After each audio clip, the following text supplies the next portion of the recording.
Cette semaine, on va parler de la Lune. On va parler...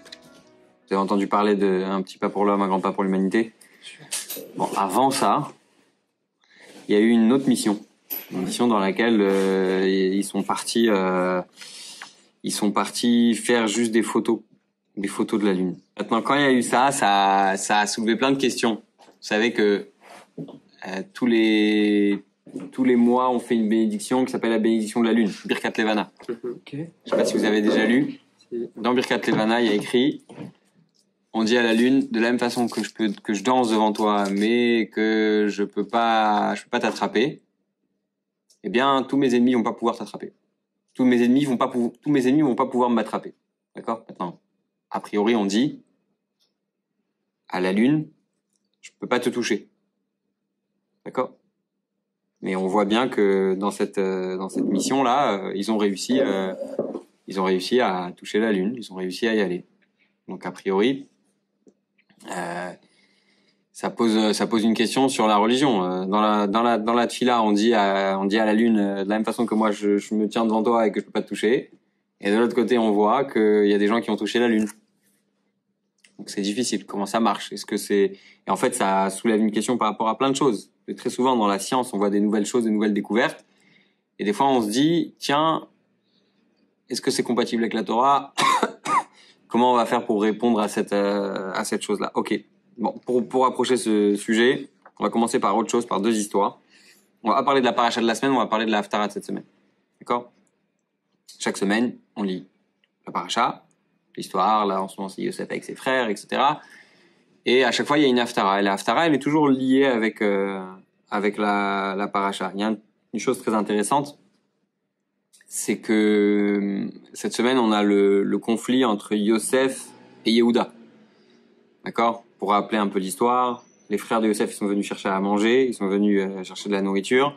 Yosef, la semaine dernière, il avait demandé à ce que Binyamin vienne. Et il leur a dit, si vous venez sans Binyamin, c'est pas la peine de venir, je vous donnerai pas à manger. Donc ils sont obligés d'amener Binyamin. Quand ils amènent Binyamin, Yosef, il leur remet l'argent de ce qu'ils avaient payé, il leur remet dans leur sac, et il leur remet aussi sa coupe en argent qu'il avait. Il avait une coupe, très belle coupe, il la met dans le sac de Binyamin. Et il envoie, dès qu'il part, il envoie un de ses hommes chercher ses frères, et ils ouvrent les sacs, et ils découvrent, dans le sac de Binyamin, ils découvrent la coupe.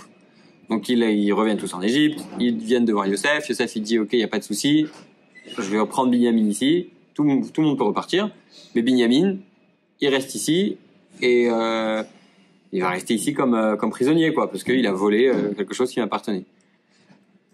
Non, eux ils commencent tous à s'inquiéter parce que Yaakov il voulait pas les laisser partir à cause de ça.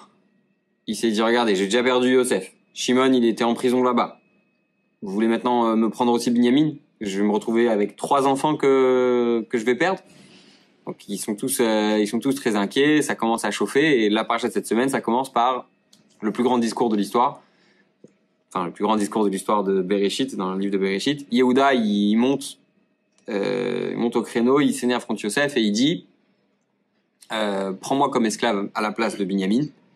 Laisse Binyamin partir. Moi, je serai un meilleur esclave parce que je suis plus fort, je suis plus grand, je suis plus beau, je suis plus, etc., etc. Et Yehuda, il était vraiment très, très fort. Et on dit que quand il a crié, il était prêt à aller jusqu'au bout, il était prêt à mourir, il était prêt à se battre contre Yosef et contre toute l'armée. Et Yehuda, c'était quelqu'un de très, très fort. Et en réalité, la paracha de cette semaine, c'est une sorte de preview sur ce qui va se passer à travers toute l'histoire du peuple juif. Parce que dans toute l'histoire du peuple juif, on a 2 forces. Il y a la force de Yehuda et il y a la force de Yosef. Ça veut dire que, par exemple, quand on parle de Mashiach, souvent, peut-être vous avez entendu parler de cette expression, Mashiach ben Yosef et Mashiach ben David. Parce qu'il y a il y a toujours ces 2 forces-là.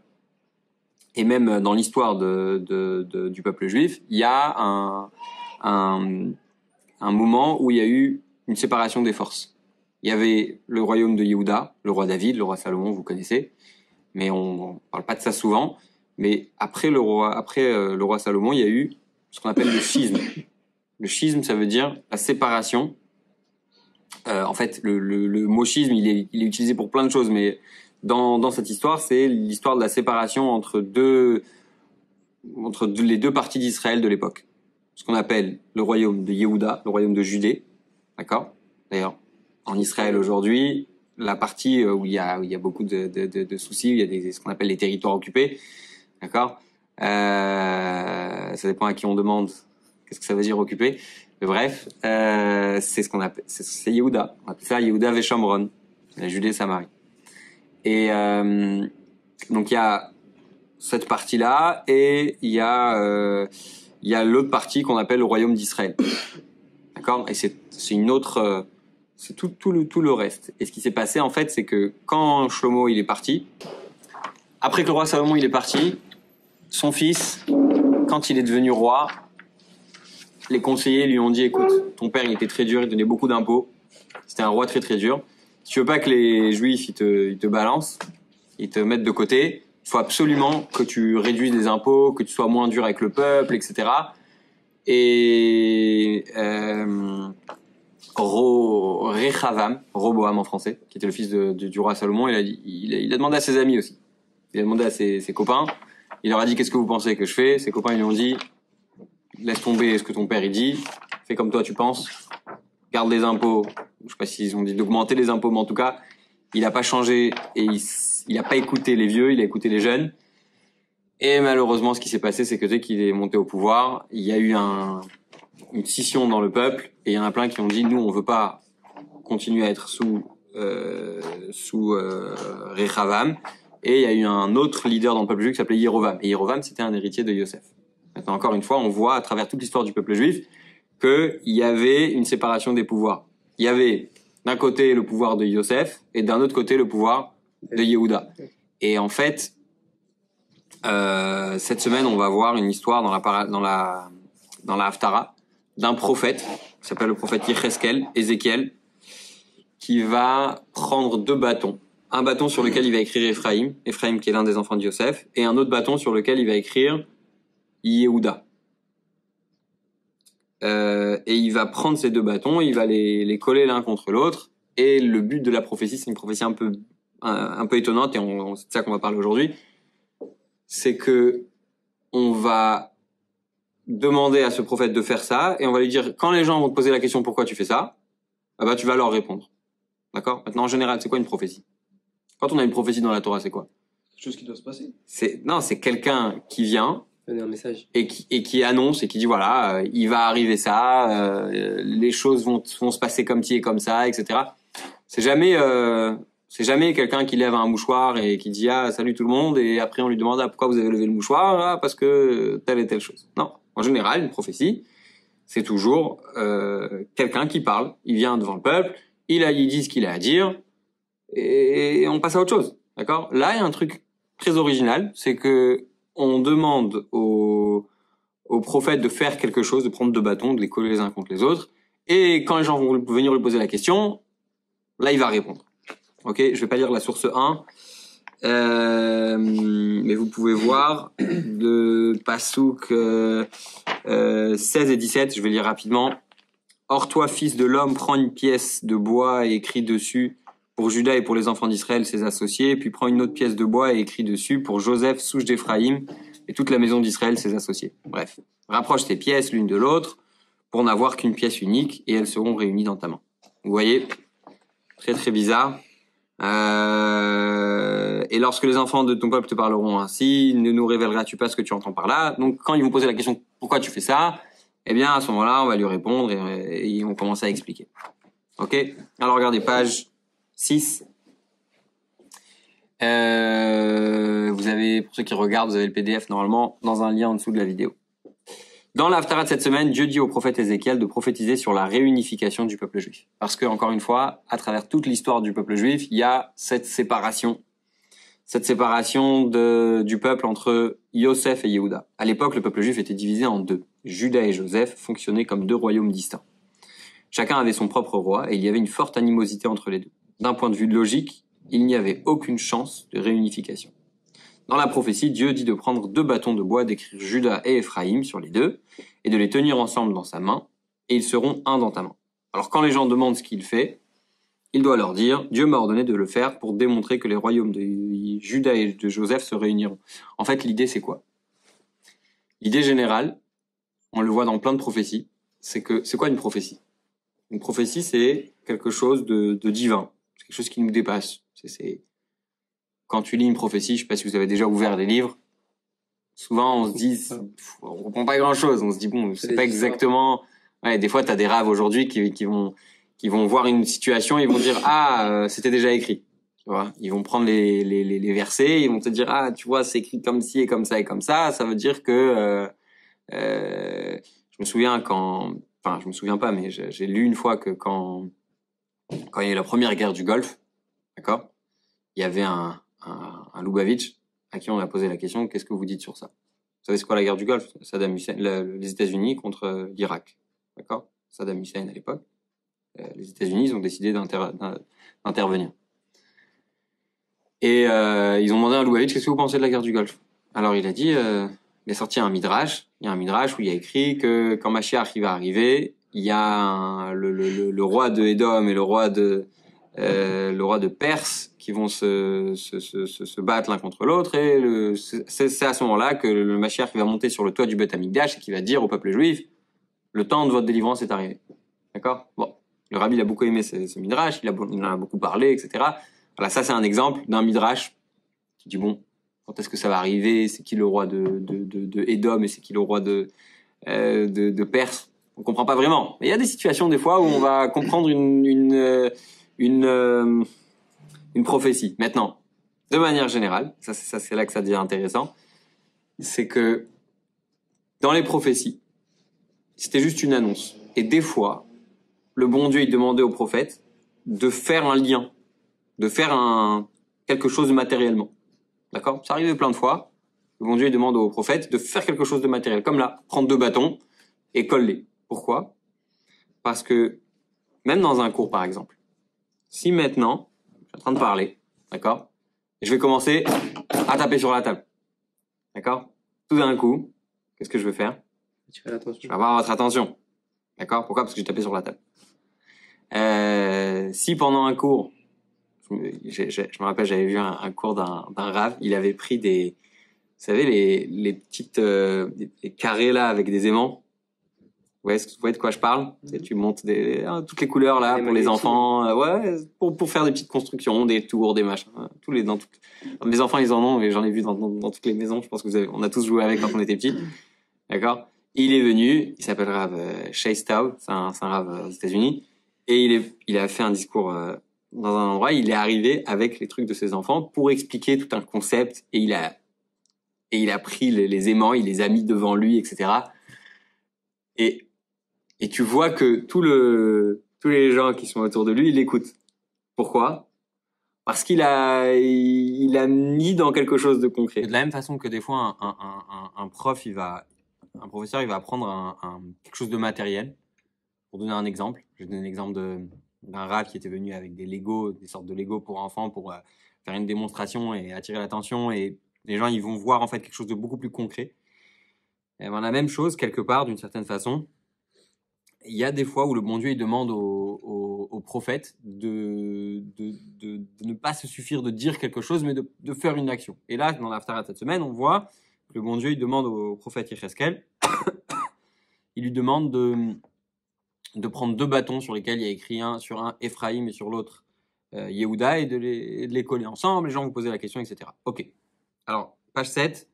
Cela soulève une question. Pourquoi la prophétie a-t-elle été transmise d'une façon inhabituelle? Généralement, les prophètes recevaient simplement l'ordre de transmettre une déclaration au peuple d'Israël. Dans notre cas, le prophète reçoit l'ordre de faire un acte spécifique avec des bâtons et de ne dévoiler la prophétie que lorsque les gens s'interrogent sur ses actions. Qu'est-ce qu'il y a de différent dans la prophétie de la paracha de cette semaine par rapport aux prophéties de manière générale? D'accord? Regardez page 7. Il convient de noter que l'ordre de prendre des bâtons et d'effectuer une certaine action n'est pas unique. Il existe de nombreux cas similaires. Il y a plein d'autres fois où c'est arrivé et on a voulu, encore une fois, associer avec quelque chose de matériel pour que ça ait une signification dans le matériel aussi. D'accord? Vous voyez, il y a Nachmanide, c'est le Ramban. D'accord? Il va donner quelques exemples si vous avez envie de lire. Vous pouvez voir d'autres prophètes à qui on a demandé de faire des choses, on leur a demandé de jeter une pierre, on leur a demandé de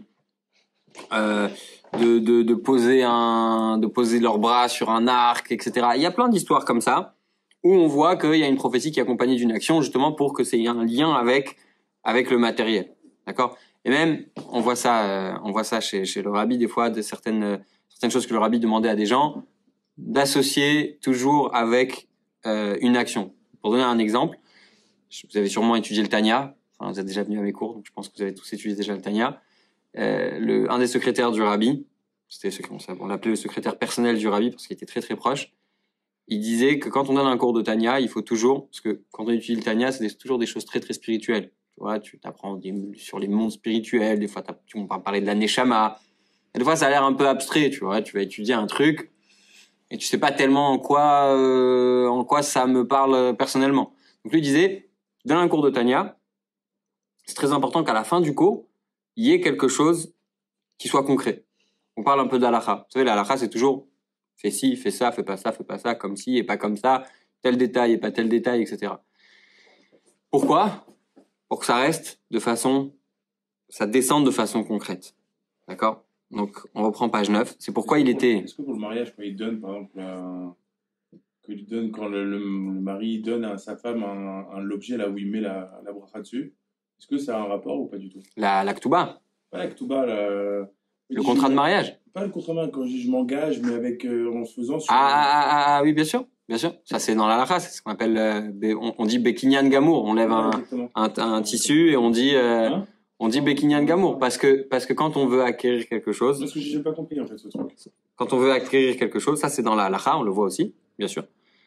Pour un mariage, par exemple, on va lever quelque chose. Et en fait, c'est une façon de dire, de la même façon que je suis capable de lever cette chose et que quand je lève cette chose, parce que dans la halakha, quand tu lèves un objet, c'est considéré que tu l'as acquis. D'accord?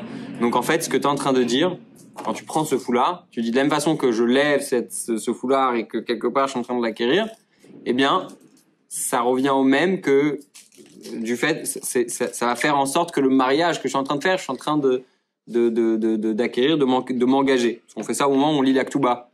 On dit je m'engage à tout ce qui est écrit dans l'Aktuba et on lève le foulard et on dit Bekinyan Gamour. Ça peut être un foulard, ça peut être chez Chabad, on prend souvent un gartel, c'est le tissu qu'on met autour de la taille. Et c'est un peu la même idée. En fait, ce qui est intéressant, avec tes filines aussi, c'est un peu la même chose. En réalité, toute la Torah et toutes les mitzvot, c'est la même chose. Tout ça, c'est le même principe. Quand on fait une mitzvah, on pourrait dire, regarde, nous on est des gens spirituels, on est attachés à Dieu. Ça marche. Ça suffit pas. Ça suffit pas. Il faut que ça rentre dans l'action. Donc ça, c'est ce qu'on appelle le micro et le macro. Alors, de manière générale, dans tout Torah et mitzvot, c'est les tefilines, c'est Shabbat, c'est quelqu'un qui va étudier toutes les lois des tefilines pendant une semaine. S'il a pas mis les tefilines, il n'aura pas fait la mitzvah. Alors que quelqu'un qui connaît rien aux lois des tefilines, mais qui a mis les tefilines tous les jours pendant une semaine, qu'est-ce qu'il a fait? Il a fait la mitzvah. D'accord? Donc c'est toujours un peu la même idée. Ce qui nous dérange ici, c'est quoi?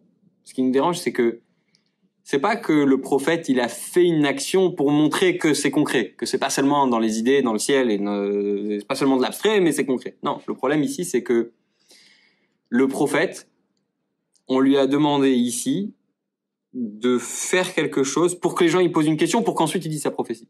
Vous avez compris? D'habitude, qu'est-ce qui se passe? D'habitude, il dit une prophétie, et après, je sais pas, il prend une pierre, il la jette à la mer, etc. On a vu, vous voyez dans Nachmanide, d'accord?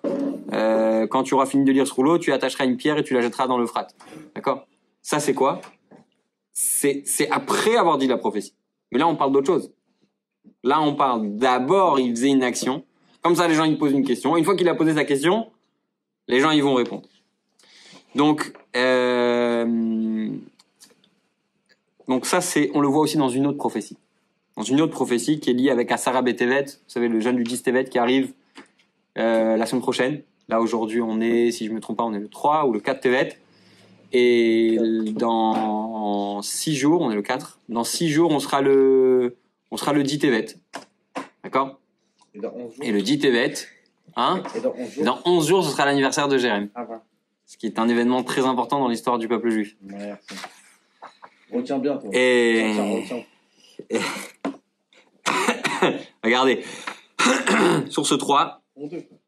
Source 3, vous avez une histoire avec Yecheskel. Pour comprendre ce qu'on va dire maintenant, il faut comprendre une chose importante. C'est quoi le Dis Tevet? Le Dis Tevet, c'est le triste anniversaire du jour où la ville de Jérusalem, elle a été assiégée. D'accord?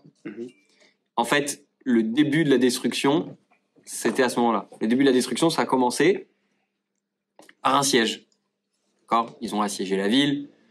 Dans la ville, il y avait un certain nombre de réserves qui a tenu un certain temps. Après, il y a eu des conflits à l'intérieur et des gens qui étaient pour de faire la guerre avec les Romains. Il y en a d'autres qui disaient non, il faut faire la paix avec eux, etc. Je veux pas rentrer dans les détails, mais d'une façon assez claire, le fait qu'il y a eu un siège, c'est ce qui a fait en sorte que finalement, on a détruit la ville et on a tué la majorité des gens qui étaient à l'intérieur. Et en fait, les Juifs, ils savaient pas. Les Juifs, ils savaient pas que Jérusalem était assiégée. Pourquoi? Parce que pas tout le monde habite en Israël. Il y avait pas WhatsApp, il y avait pas Snap, il y avait pas de mail, il y avait rien du tout. Donc, s'il se passait quelque chose en Israël, ceux qui étaient en Babylonie, ils étaient pas au courant de ce qui se passait. Et Babylonie, c'est l'Irak d'aujourd'hui. Donc, il y a un prophète qui s'appelait Yecheskel, qui était pas en Israël à ce moment-là. Il a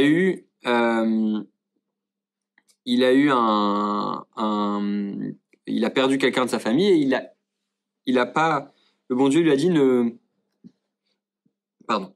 bon Dieu lui a dit ne te mets pas en deuil. Regardez. Page 9.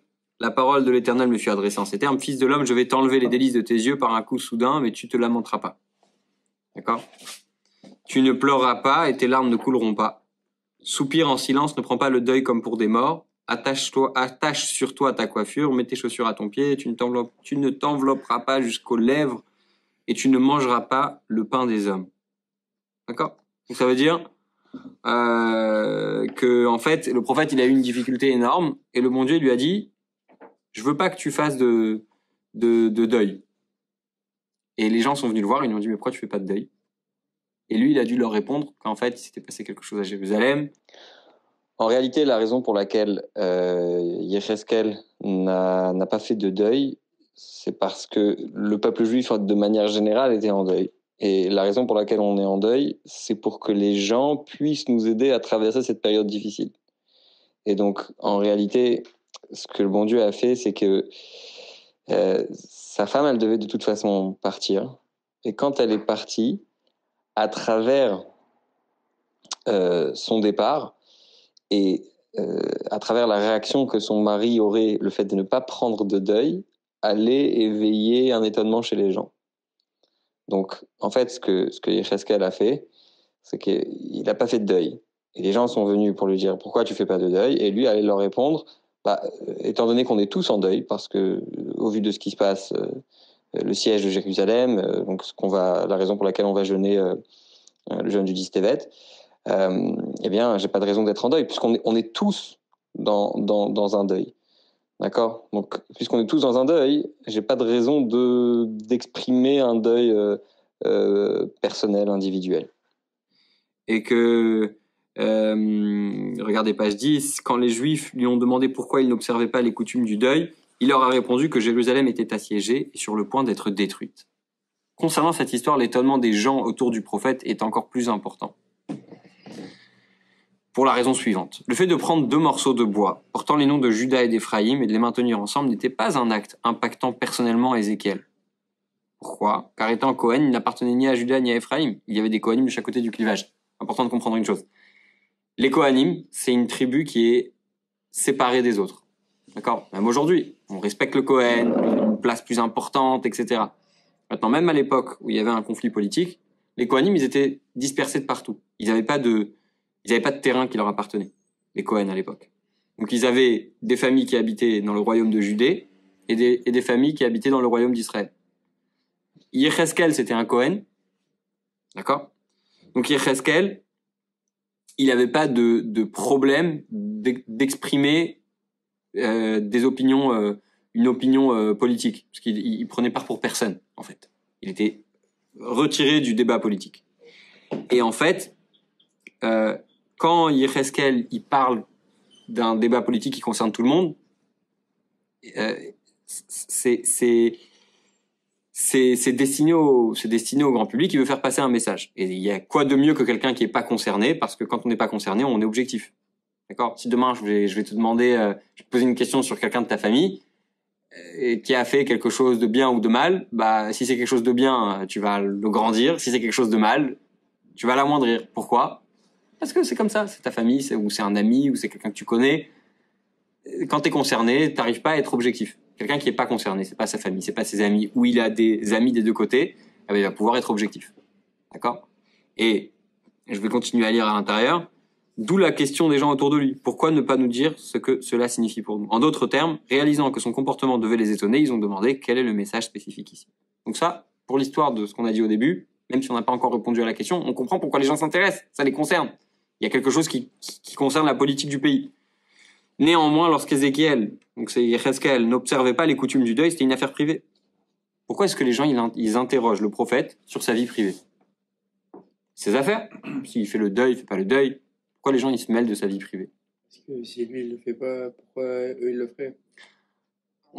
Oui, ça c'est la première réponse qui vient à l'esprit. Tu vas voir qu'on va dire un petit peu plus que ça. Ils ont clairement vu qu'il contenait un message pour eux. C'est surprenant. Comment savait-il que ces actions avaient un message pour eux? Pourquoi est-ce que pourquoi est-ce que Dieu il est passé spécifiquement par le prophète? Le message inhérent. La réponse se trouve dans l'enseignement du Baal Shem Tov. Il y a un enseignement du Baal Shem Tov très très important qu'on a dû répéter sûrement, je sais pas, des dizaines, voire des centaines de fois. C'est que chaque chose qu'un juif il voit, chaque chose qu'un juif il entend, ça doit créer pour lui un enseignement dans sa façon de servir Dieu.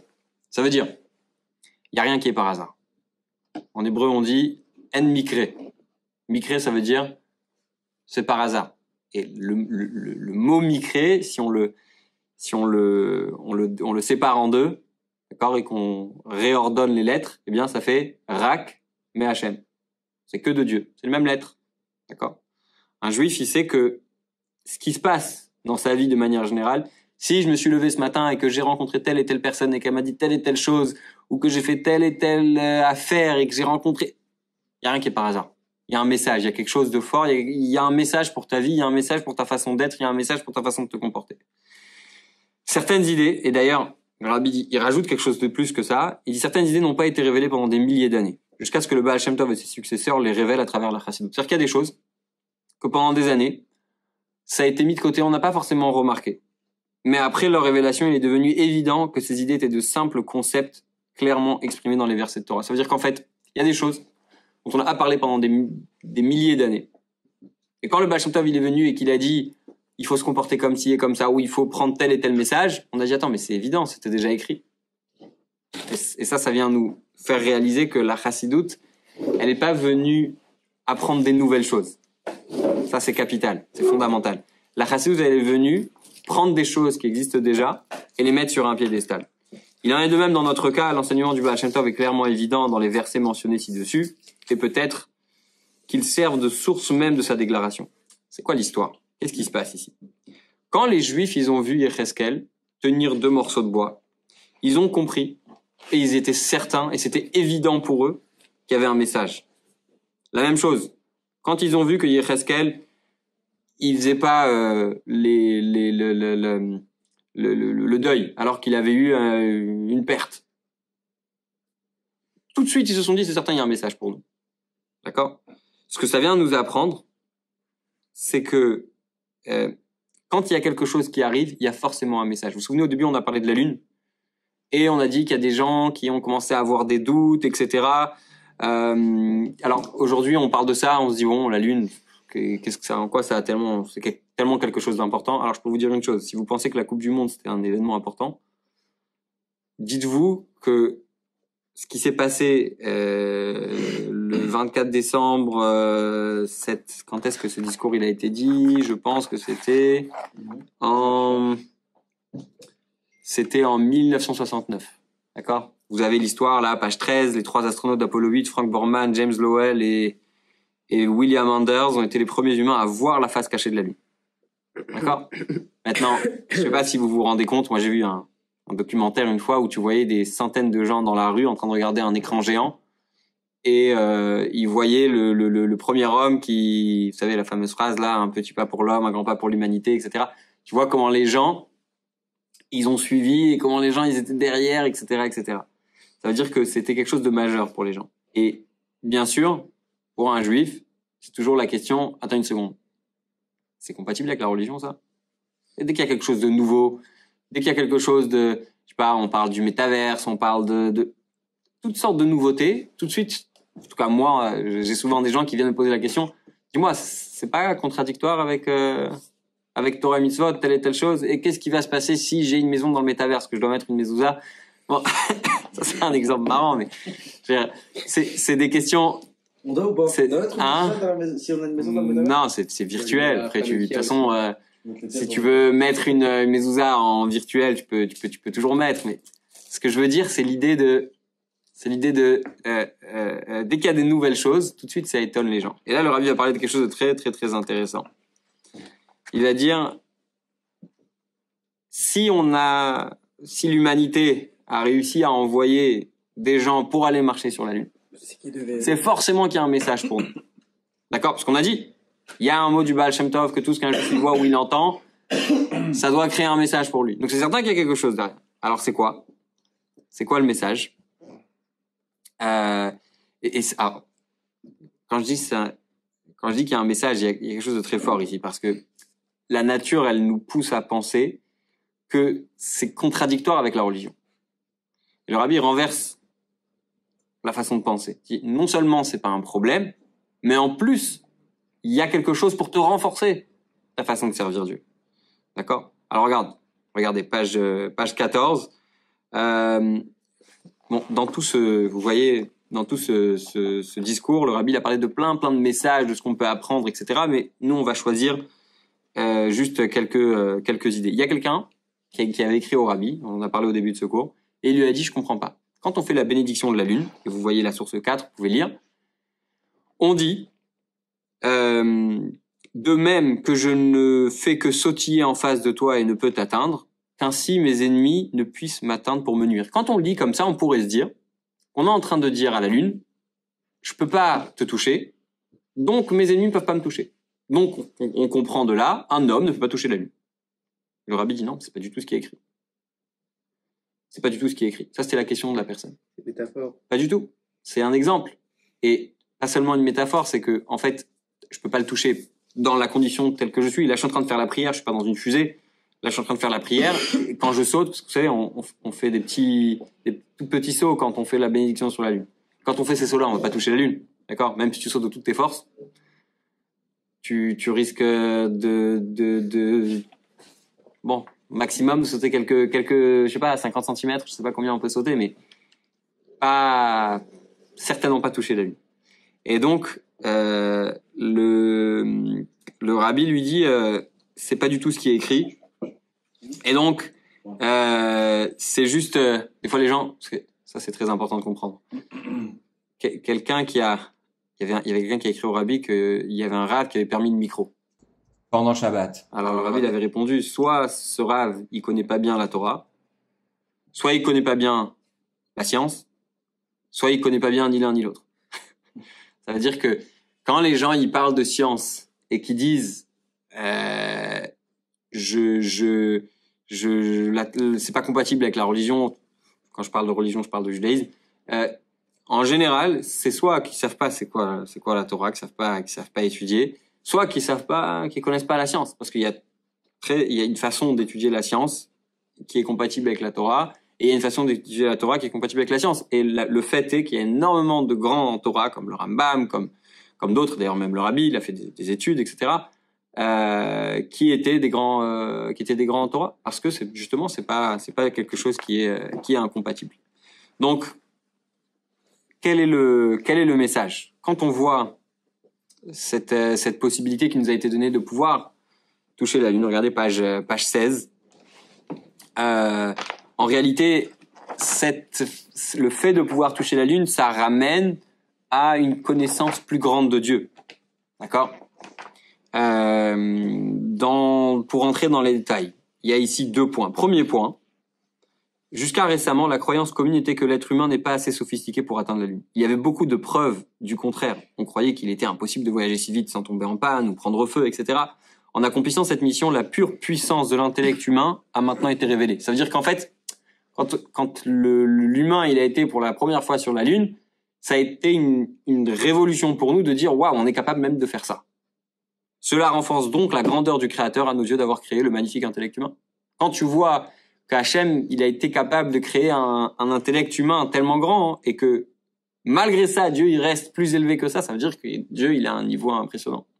Deuxième chose, le verset déclare « Lève les yeux vers les cieux et vois qui les a créés. Quand je contemple tes cieux, la lune et les étoiles que tu as mis en place, maintenant que nous pouvons lever les yeux vers il y a une petite erreur ici, vers les cieux, d'une meilleure façon, nous pouvons également voir qui les a créés d'une meilleure manière. » C'est-à-dire que quand on va aller voir la lune et quand on découvre les astres et comment ça a été créé, on se dit mais c'est incroyable. Comme l'affirme Maïmonide, quel est le chemin pour aimer et craindre Dieu en contemplant ses grandes et merveilleuses actions et créations. Même quelqu'un qui a jamais étudié, même quelqu'un qui a jamais ouvert un livre de Torah, il peut s'asseoir et dire ok, qu'est-ce que Dieu il a fait pour moi dans ma vie? Qu'est-ce que Dieu il a fait pour moi ce matin? Qu'est-ce qu'il a fait hier? Et quand on réfléchit même, simplement, pas besoin d'ouvrir un livre. Il faut aussi ouvrir des livres, mais même sans ouvrir un livre, tu peux t'asseoir dehors, tu regardes le ciel et tu regardes le monde, tu regardes ce qu'il y a autour de toi, tu te dis mais c'est incroyable. Dieu il fait des choses incroyables pour moi. À plus forte raison quand il s'agit d'aller voir la Lune, quand il s'agit d'aller voir d'autres planètes, etc., que ça ne peut que nous renforcer dans notre façon de croire en Dieu, parce qu'on va voir que Dieu il a créé un monde tellement complexe, tellement grand, etc. Nous reconnaissons tous qu'il y a une grande différence entre un roi d'une petite province et un roi d'un grand royaume.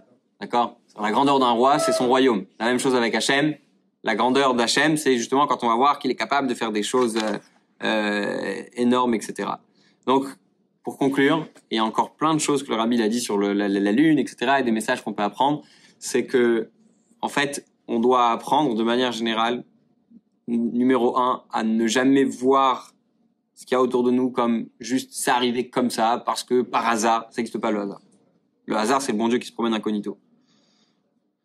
Et quand on a des nouvelles choses sur lesquelles on se dit ah tiens mais comment est-ce que c'est compatible? Bien sûr c'est compatible, c'est toujours compatible. La question c'est comment on va faire, comment on va essayer de comprendre et comment on va essayer de se fatiguer pour essayer de voir comment c'est compatible. Mais compatibilité il y a, c'est certain.